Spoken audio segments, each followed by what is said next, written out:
punya sedikit uang beli pinjaman itu dia. Dikasih kisaran 50-an lah, 50 juta ada ya. Punya uang, karena saya guru kan saya nggak bisa langsung usaha Pak. Nggak bisa usaha ngelola usaha ya, karena usahanya di bidang angkutan jasa karyawan gitu, angkutan karyawan perusahaan gitu kan. Nah, setelah 1 tahun tuh dia tuh nggak bener ngelola perusahaannya, ngelola usahanya ya, yang ya dapat jasa saya hanya kecil gitu kan ya. Terus mobil saya yang dipakai dia itu dijual gitu kan. Terus ngelola di perusahaannya juga nggak bener, dia nggak ngelola perusahaan dengan bener sehingga ada komplainan dari perusahaan gitu kan.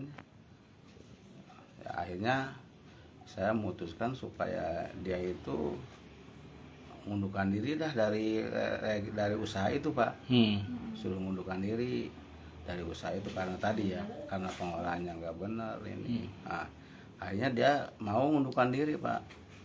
Yang mengundurkan diri secara resmi lah, tanda tangan, dipoto sama saya, karena kan di legalitas notaris harus ini harus dirubah ya, harus dirubah.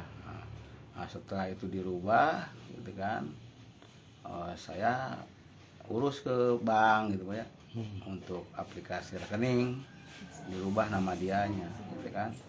Nah, ternyata setelah saya ke bank itu kan, dia itu malah ngambil uang gitu Pak. Ngambil uang yang saya gitu, ngambil uang yang saya yang tadinya hanya untuk cadangan lah ya, untuk cadangan modal lah, dia ambil. Nah, ketahuan bahwa uang saya diambil, saya mau lapor ke polisi gitu Pak. Karena memang uang saya diambil dari bank itu, mau lapor. Nah, kemungkinan dia tahu bahwa saya mau lapor ke polisi. Nah, tanggal 23 itu dia datang ke rumah ke sini Pak. Datang ke rumah bertamu. Jam berapa tuh? Jam 6:30 lah, pagi-pagi saya mau berangkat sekolah. Mau ngajar ya? Saya mau ngajar pagi-pagi itu. Dia datang di depan di bengkel ya. Karena di bengkel itu ada 2 orang, yang ada orang bengkel. Kayaknya dia mau nyiramkan di sini, takut kayaknya ya. Nah, dia ngajak ke sini, karena saya kan nggak pernah bertengkar Pak. Saya nggak pernah ada pertengkaran kan. Ya dia namu ya terima baik-baik kan. Hanya pada waktu itu memang dia bawa ini Pak, bawa kayak minuman ya, kayak botol anak-anak itu, minuman anak-anak. Saya terima, terus saya suruh masuk ke sini Pak, ke ruangan yang belah sana. Suruh masuk, mau ngobrol gitu, suruh masuk. Saya baru dongkong ini Pak, mau duduk nih, karena saya kan nggak pakai kursi ya di sana. Mau duduk, saya langsung nyiramkan Pak, nyiramkan ke muka ini, nggak tahu air keras atau nggak tahu apa lah. Yang jelas perih banget, panas gitu kan. Ya akhirnya saya berteriak kan, langsung saya dibawa ke rumah sakit Bayu Karta Pak gitu. Nah di rumah sakit Bayu Karta ya itulah nanya BPJS gimana, saya pakai BPJS nggak bisa, ya udah kalau nggak bisa pakai umum aja gitu kan. Ya udah saya pakai umum gitu kan, pakai umum, bayar gitu kan. Pas dapat 2 mingguan diobatin di rumah Bayu Karta, kontrol 1 minggu 1 minggu, bayar. Nah, minggu yang ketiganya saya upayakan pakai BPJS itu Pak ya. Nah, saya ternyata bisa waktu kontrol Pak. Waktu kontrol bisa 2 kali BPJS. Nah, karena tidak ada perbaikan, ini tetap nggak bisa ini Pak ya. Masih seperti ini. Saya tambah buram, saya dirujuk ke Cicendo. Pakai BPJS itu. Di Cicendo masalah lagi, tidak bisa di-cover oleh BPJS.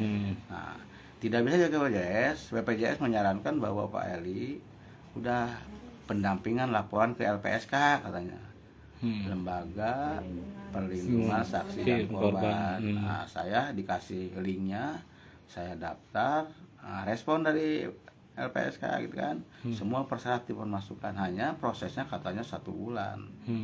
Dan 1 minggu berikutnya dia mau ke sini, sampai hari ini dia belum datang ke sini LPSK-nya. Saya tetap jalan di sana, pakai umum dulu kan, diperiksa, hasilnya bahwa saya harus dioperasi katanya kan, harus dioperasi. Dikira tanggal 6 itu BPJS mau beres, bisa gitu kan ya. saya datang lagi ke sana. Nah ternyata BPJS tetap nggak bisa mengcover gitu Pak, nggak bisa mengcover. Nah, akhirnya saya pulang lah ya, karena uangnya nggak cukup. Itu kan dengan ongkos dengan ini nggak Kalau cukup. boleh tahu biayanya berapa Pak? Apa deh? Biaya operasinya? 25 juta. Katanya sih 25 juta katanya. Saya juga belum tahu Pak ya, kan belum. Hanya saya nanya-nanya dulu sih. Waduh kata saya ini saya belum ada uang ini kan ya. Saya berupaya. Nah kebetulan adik saya kan kenal dengan keponakan Pak Dedi Pak. Pak Dedi Mulyadi yang kerja di FCC.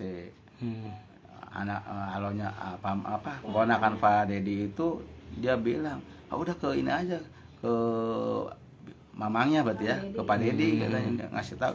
Pak Dedi dikasih tahu oleh keponakannya, langsung dia datang ke sini Pak. Dia respon langsung datang ke sini, gitu kan. Nah kalau saya sih ke lapor ke Korvi, saya kan anggota Korvi ya. Bagaimana sih saya ini BPJS nggak di-cover, saya mohon bantuannya ya, bantuan bagaimana, bukan bantuan uang atau apalah, bagaimana kira-kira ngurusnya.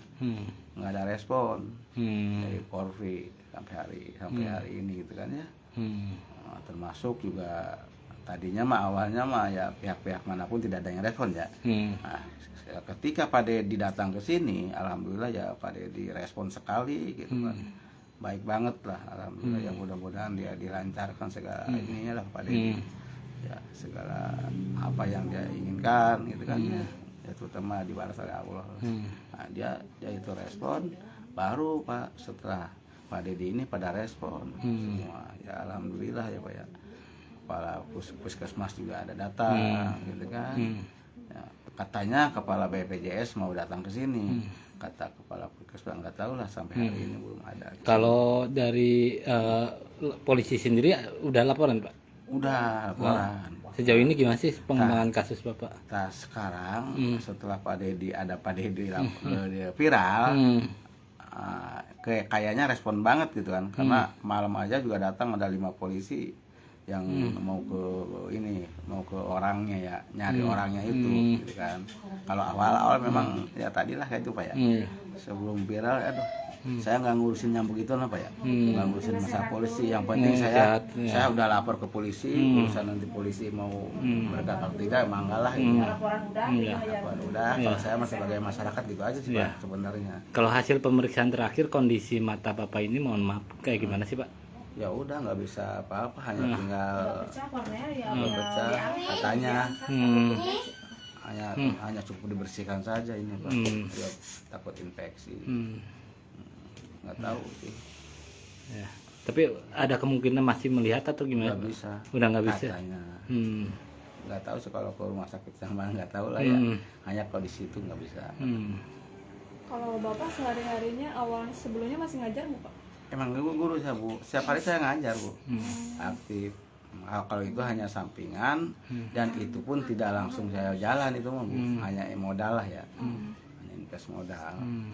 Kalau boleh tahu Pak awalnya modal berapa tuh Pak? Saya itu awalnya itu dengan membuat legal itu 50-an lah. 50 juta ya Pak. Ditambah dengan ini DP mobil ya. Apa bisa 40. Itulah awalnya. Ya. Kalau ngajar apa Pak? Saya ngajar sejarah. Ngajar sejarah. Di mana aja Pak ngajarnya Pak? Saya hanya di SMP Negeri 2. Awalnya saya memang ngajar di SMK Bhinneka. Awalnya dulu waktu honor. Udah berapa tahun sih Pak ngajar kalau boleh tahu? Saya kalau ngajar dari honor dari tahun 89. Kalau PNS? Kalau PNS-nya dari tahun 2006. PNS-nya. Berarti karena peristiwa itu jadi nggak bisa ngajar ya Pak ya? Hari ini belum bisa ngajar, saya masih berobat. Nggak tahu ke depannya ya. Nggak tahu ke depannya. Kalau usia Bapak punten berapa Pak? Sekarang sudah 56, jadi tinggal 4 tahun lagi pensiun.